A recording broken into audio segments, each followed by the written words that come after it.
Our top story, North Korea claims to have tested a new nuclear-capable underwater attack drone. The state media said that this drone is capable of generating a radioactive tsunami. Pyongyang blamed the joint military drills by Seoul and Washington for raising tensions in the region. The test was overseen by North Korea's leader Kim Jong-un, and as per the state media, the new drone cruised at a depth of 80 to 150 meters underwater during this test. The new drone is called Ali, which means tsunami. It traveled for over 59 hours before detonating inside water. As per North Korean reports, the drone can be deployed at any coast and port. The new drone was developed to make sneak attacks in enemy waters. It can destroy naval striker groups and major operational ports by making a radioactive wave triggered by an underwater explosion. A day before the drone testing, North Korea fired cruise missiles, and as per reports, the cruise missiles firing was to practice carrying out tactical nuclear attack missions. Pyongyang has increased its military tests in recent weeks. It fired an intercontinental ballistic missile last week as well. North Korea's launches come amid US and South Korea carrying out military drills. On Thursday, the two allies completed their largest joint military drills in 5 years.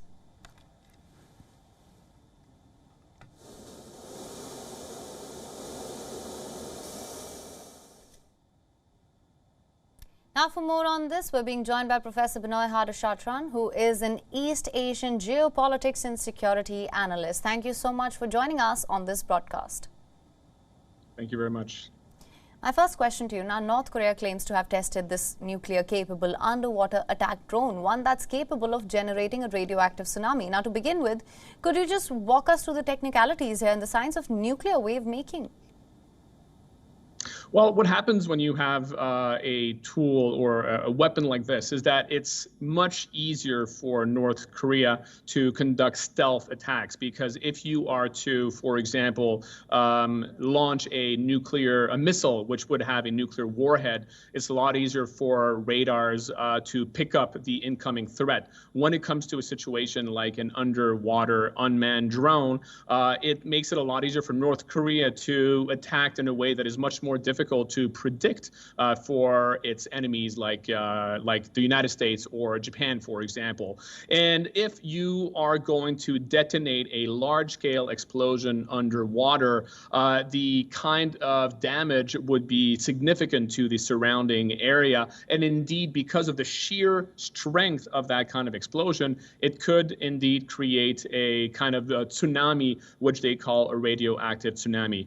One thing I should add about this is, even though they are claiming to have done this, we have not seen any footage about this. There have not been any kind of evidence at this point. So while it may be true that North Korea has developed this, we still have to keep a measure of skepticism in the face of this claim.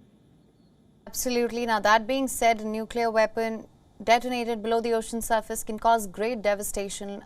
Let's just talk about that for a second. With this latest announcement, what do you assess? What is your assessment of the threat here? How do you assess the risk of radioactive fallout?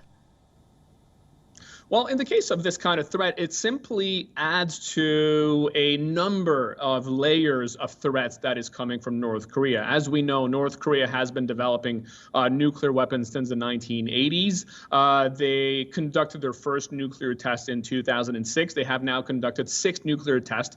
On top of that, they have been developing a vast array of different nuclear or different ballistic missiles from different ranges, ranging from short range ballistic missiles to intercontinental ballistic missiles that could reach the United States.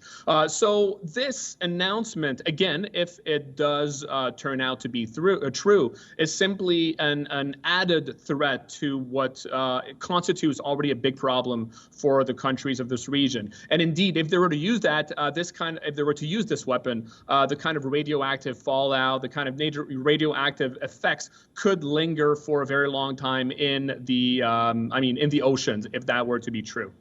Right, absolutely. Now, Pyongyang has increased its military testing significantly, and this comes as the United States and South Korea completed their largest joint military drills, as I mentioned earlier. Do you see this as an escalation? How do you see the situation panning out?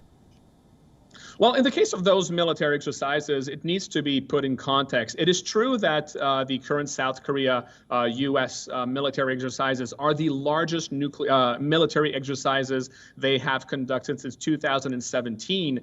However, they are regular. They are a part of a regular schedule of exercises. They are conducted a few times a year. So this is absolutely not a new thing.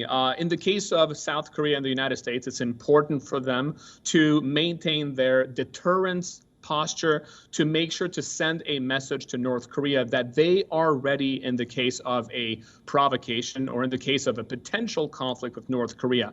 The fact that North Korea is conducting this test at the time of these exercises is obviously a message that is being sent to both the United States and South Korea that they are that they are exasperated, that they don't like these kinds of exercises. They're trying to put pressure on the United States to ramp down these sorts of military drills. All right. So thank you so much for joining us on this broadcast with your insights on this. Thank you very much. WION is now available in your country. Download the app now. Get all the news on the move.